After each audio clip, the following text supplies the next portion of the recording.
Salut Laurine, on vient de passer une semaine ensemble. Bonjour Stéphane. Tu peux nous dire comment tu t'es sentie, comment ça s'est passé, comment tu as vécu ce voyage au Maroc pour ta première fois? Ça a été un voyage, magique. Ça a été un voyage que j'attendais de faire depuis des années et c'est un grand rêve que je viens de réaliser. On a fait juste l'antithèse de tous les voyages qu'on vous propose dans les tours opérateurs. On est sorti des sentiers battus, on a rencontré des habitants qui ont été d'une gentillesse, d'un accueil jamais vu auparavant. Et surtout, on a pu vraiment se reconnecter à nous-mêmes. Donc moi, j'étais venue là pour ça. J'avais besoin d'être entourée de la nature, de pouvoir juste être. Voilà, pas forcément être dans le faire ou dans le penser ou dans le futur ou dans le passé, juste être dans le présent et mission accomplie. Donc on a découvert le désert, on a été dans le sud du pays, on a vu des endroits désertiques, des changements de paysage tous les 2-3 kilomètres incroyables, comme si on avait vu plusieurs pays en même pas 4-5 jours. Donc c'est vraiment une belle découverte et la première d'une longue série, je pense. Je suis même sûre. Bienvenue. Voilà, donc merci à toi. Quel a été ton moment préféré, si on peut dire ça? Oh là là, il y en a beaucoup. Il y en a beaucoup. Il y a un moment que j'ai vraiment adoré. On a bivouaqué donc en plein cœur des dunes. Donc le sable fin, doré, à perte de vue, des dunes magnifiques partout autour de nous. Avec Najib qui était donc l'associé de Stéphane et qui est un garçon vraiment génial, un vrai du désert, donc il connaît tout sur comment vivre dans le désert, à commencer par se couvrir, faire du feu, cuisiner. Il a fait du pain dans le désert qu'il a mis sous le sable. Le pain de sable. Le pain de sable qu'il a cuit sur les braises directement à même le sable. Et ça a été, je crois, un des repas les meilleurs de ma vie. Donc c'était fait avec le cœur et surtout c'était vraiment un endroit et un moment magique et authentique. Donc si je devais donner un mot pour résumer ce voyage, ce serait authenticité. Et un petit mot sur la nourriture, ça t'a plu? Et surtout sur la nourriture, tagine à profusion, à volonté, des légumes qui ont du goût. Donc je commençais à oublier le goût d'une tomate et d'une carotte. Donc je suis contente d'avoir pu renouer avec les sensations et le goût. Tout est bon, ils font les choses vraiment de manière... tout est fait avec le cœur et c'est toujours très copieux, tout est bio, donc ce sont vraiment des produits organiques. On n'est pas du tout dans les produits de supermarché avec des pesticides. Ils viennent de cueillir la pomme de terre et ils la cuisent 2 minutes après, donc c'est un autre registre et on mange à merveille. Donc ça fait aussi partie du voyage. C'était entre autres un voyage gastronomique. Oui, j'ai vu que ça t'avait plu. J'étais venue pour perdre du poids et j'ai pris 3 kilos, donc c'est super, j'ai bien mangé. Ouais. Non, c'était vraiment exquis.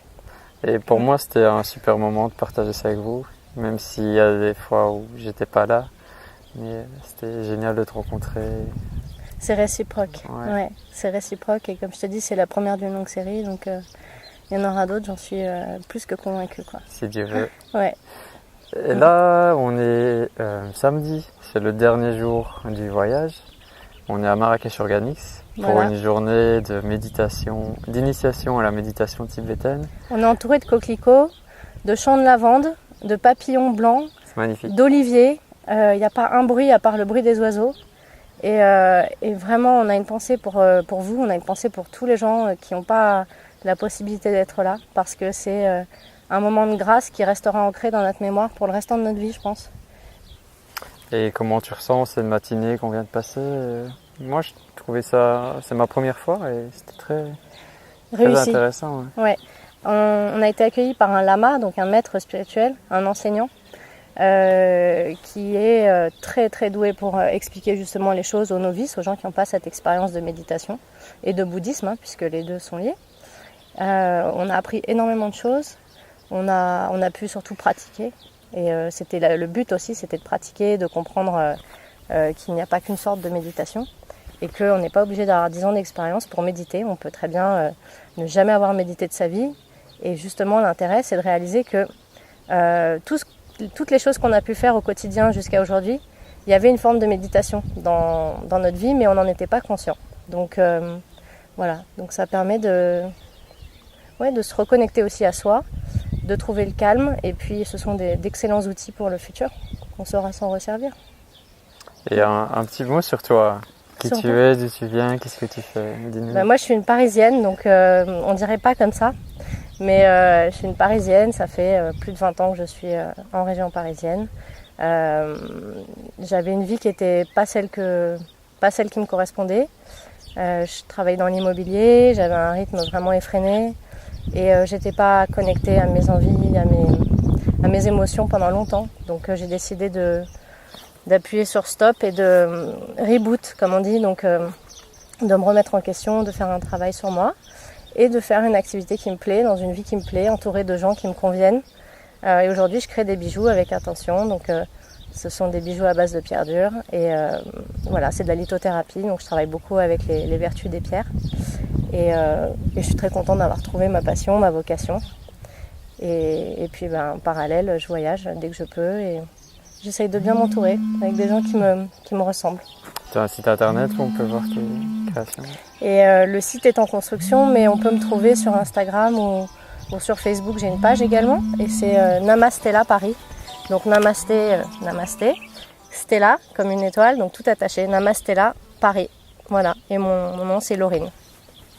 Super. Et si tu devais résumer la semaine en 3 mots? Donc authenticité, je l'ai dit tout à l'heure. Remise en question forcément, puisqu'on est loin de tout, loin de sa zone de confort.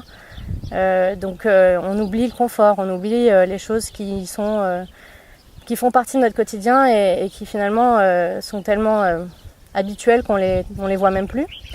Donc c'est très intéressant justement de sortir de toutes ces habitudes pour voir un peu qui on est et pousser ses limites plus loin, faire un travail sur soi, voilà. Mais toujours dans la joie et avec beaucoup de plaisir. Donc remise en question, ce serait le 2e mot. Et le 3e mot, enchantement. Enchantement, voilà. C'est beau. Et pour conclure la vidéo, il y a beaucoup de personnes que je rencontre qui ont pris conscience de la société, de la matrice, qui veulent faire le premier pas vers une autre vie. Toi, tu l'as fait, moi je l'ai fait. Quel conseil tu pourrais donner juste pour encourager encore plus à faire le premier pas vers devenir maître de ta vie? Mais tu l'as dit toi-même très justement il y a 2 jours, suivre la joie. Suivre le chemin de la joie, c'est un chemin qui ne vous trompera jamais. C'est ça. Les gens vous savez ce que c'est que la joie, hein. Donc à partir du moment où vous allez dans une direction qui ne vous procure pas de joie, c'est que c'est pas la bonne. Donc je pense que ça veut tout dire. La vie est simple. Voilà. Ok, merci beaucoup. Merci à toi. On va continuer l'après-midi. Oui, avec plaisir. Ok, merci. À très bientôt. À très bientôt.